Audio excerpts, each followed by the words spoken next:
Hey viewers, welcome to another game with Casual Pro Gamer. Today we're doing game number 4 of the best of 7 between SD Bomber, or just Bomber in the bottom left as the Terran player, and Jaedong or EGJDRC as the Zerg player in the bottom right corner. And yeah, so far it has been very interesting, especially last game. If you didn't see last game, you should go watch the last game, because that was an amazing strategy, and it is definitely something that you can copy into your own play. So if you didn't see that, go watch that, and otherwise you're just going to get spoiled right now, because the score is 3-0 for not Jaedong but Bomber, and Bomber really outplaying Jaedong at every turn here, and that is amazing because Jaedong is a really good player. So I guess we will have to keep a lookout for Bomber, because he's really just making it work. It is of course also, in my opinion, that is because Jaedong is just going for those Zergling Baneling combinations. Haven't really seen him build anything else. Well, Mutilus, yeah, but Mutilus also get countered by Marines. So all this guy needs to do is build a bunch of Marines, and once there's a bunch of Marines out, it's basically done. So we are scouting around here. This is obviously then a 4-player map, because otherwise you don't send your Overlord all the way to the other side. Yeah, the scouting of course going in the wrong direction. The second one is going in the right direction, but that really doesn't matter too much,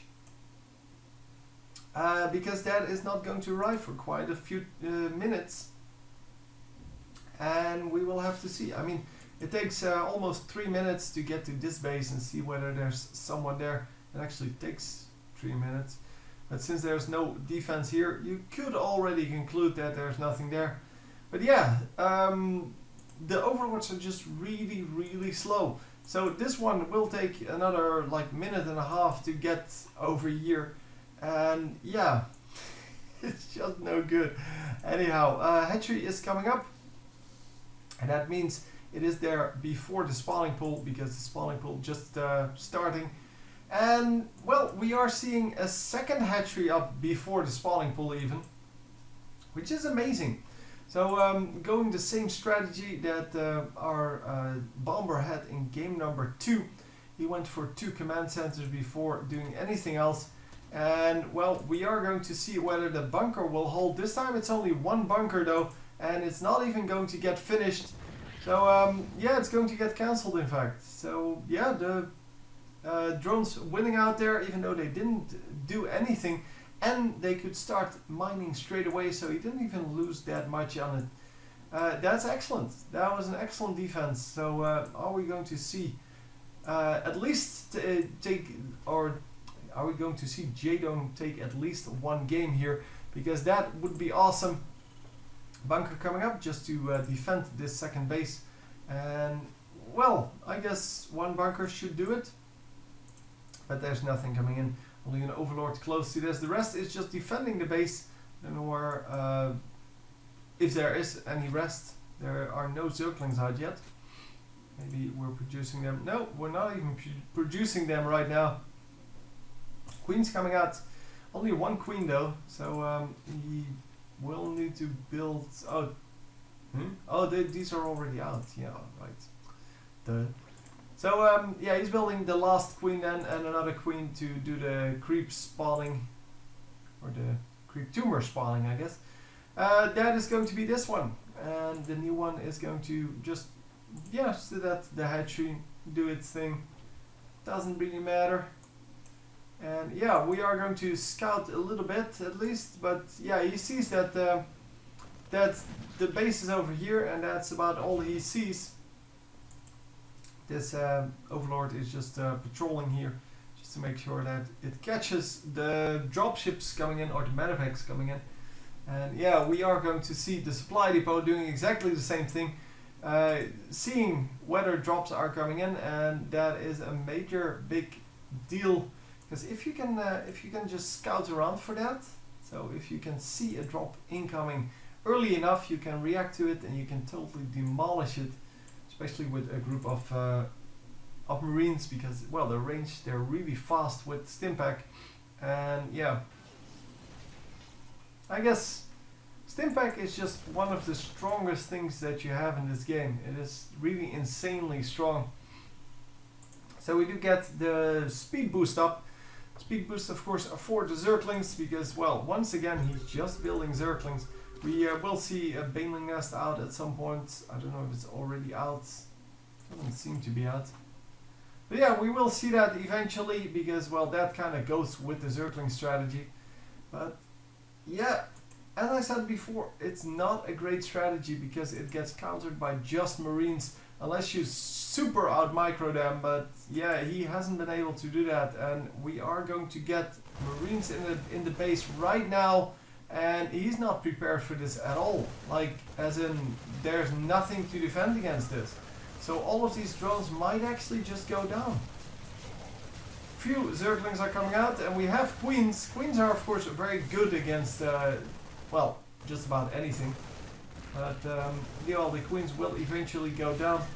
The Queens don't really have the amount of killing power that the Marines have, and the Queens will do some damage, but yeah, it's not good enough. Kills 1, kills 2. I guess there's that. And finally cleans that up, but he lost so much. Yeah, there you go, 1700 versus 900, so lost 800 resources in that. And as you can see, 9 workers killed. That means that those readings aren't actually correct. Because we need to add, like, I don't know, another 400 minerals to that. Just because, well, your workers, they're the lifeblood of your army. They are the ones that bring in the cash to allow you to do other stuff. And since there's a multiplier on them, so basically, first of all, they mine stuff. And second, because they mine stuff, they can afford more stuff. And so they can afford the extra SCVs. And if you can't afford the extra SCVs or drones or probes, then yeah, you're kind of screwed because you can't build them then, and therefore there's a multiplier on them. Also because they take in, they cost 50 minerals, but that's not what they do. They take in more minerals, so they cost, or they give you more than just the 50 minerals. They take away 50 and then give you, like, I don't know, maybe 200 on average. So they're not worth 200 because you can replace them with new ones.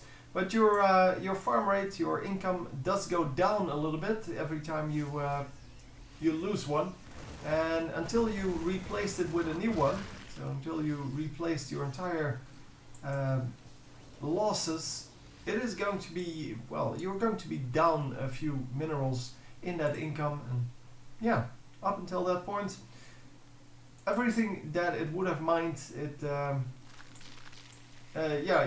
just gets added to the cost basically of a worker.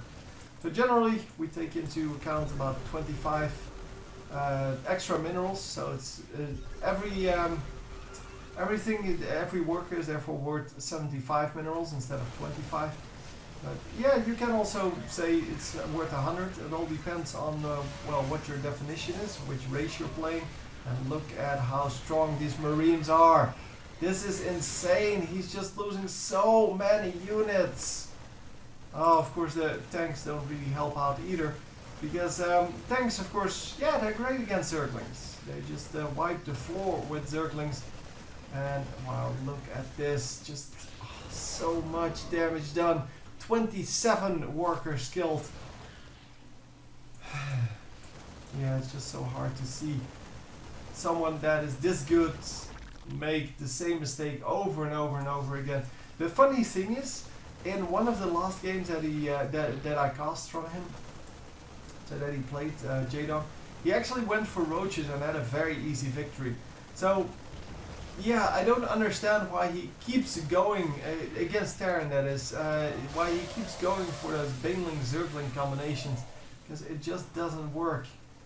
He loses like 80% of the time at the moment with his Zergling Baneling combinations, unless he can completely out-micro them. And yeah, I'm not even counting those because that's just him being better. And if he goes for any other unit, than the Zergling Baneling, he would have done at least equal, maybe better. I don't know.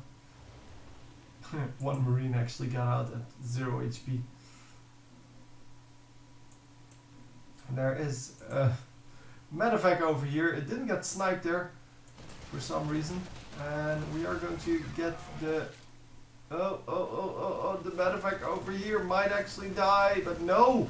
Oh, it drops all of the Marines one by one, and the Marines actually get to take out those Mutalisks, even though he should have just focused the Marines that were falling out, because it's not like you're going to get anywhere. So another Mutalisk lost there. And he is losing so many minerals and, well, gas and resources in general. 3,500 behind now. And 200 versus 70 units lost. That is not really a problem though. Oh, what are we doing? Why are we derping it up? Hang on. We're going to have to pause for a moment. Yeah, should be good. No. Well, it should be good. Anyhow, the Mutalisks, yeah, once again, as I said, they get countered by the Marines so perfectly that, yeah, unless you can out-micro them with your Banelings and get a huge Baneling detonation off, the Mutalisks are going to be the prime focus of the Marine army, and the tanks are just going to clean up the rest. But even without tanks, it's not a good choice. It's not a good choice at all. So yeah, Marines are, Zerglings, Banelings, and Mutalisks just sitting here with one Overseer, one Detector. And we'll have to see if that comes into play, because of course we have the Widow Mines as well that can be produced pretty easily. Haven't seen them yet in this game, but they have been used in this match. In previous games. Are we going to be able to get some more killing? No. Whoa. The Overseer goes down. It doesn't matter. As I said, there are no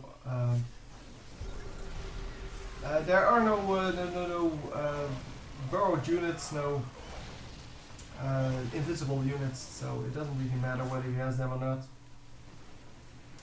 But yeah, the Mutalisks, yeah, as I said, they get countered so hard by those Marines. It is insane. And all in all, I don't think he's going to win this one.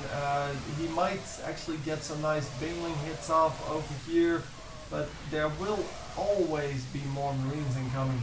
Just look at the minimap. Oh, it's already a surrender. Look at the minimap. Once again, we have that entire stream of things coming in. And yeah, I don't know why they're all at half health. Did they all just stim or something like that? Oh yeah, they did stim. So he wanted to have them in the front really quickly. But yeah, no way to take out the medevacs as long as you, well, get focused. As long as your Mutalisk gets focused by the Marines. Of course, a better strategy is normally to go for roaches, take down the Marines with those, and then he reacts by building Marauders, but then you can build Mutalisks to take out the medevacs, because Marauders can't shoot at the air. So yeah, it's normally better. But anyhow, yeah, that's it. So it goes 4-0 to Bomber. Oh my god. I just realized, man, best of 7 is such a huge test of skill, because you have to win 4 games. Not just get lucky in 1 game, no, 4 games. And he just completely dominated Jaedong, because Jaedong, yeah, well, in my opinion, making the wrong decisions unit-wise. But even then, yeah, just doing a great job at it. He's really someone I'm looking forward to seeing more of. So anyway, hope you enjoyed, and I will see you next time. GG!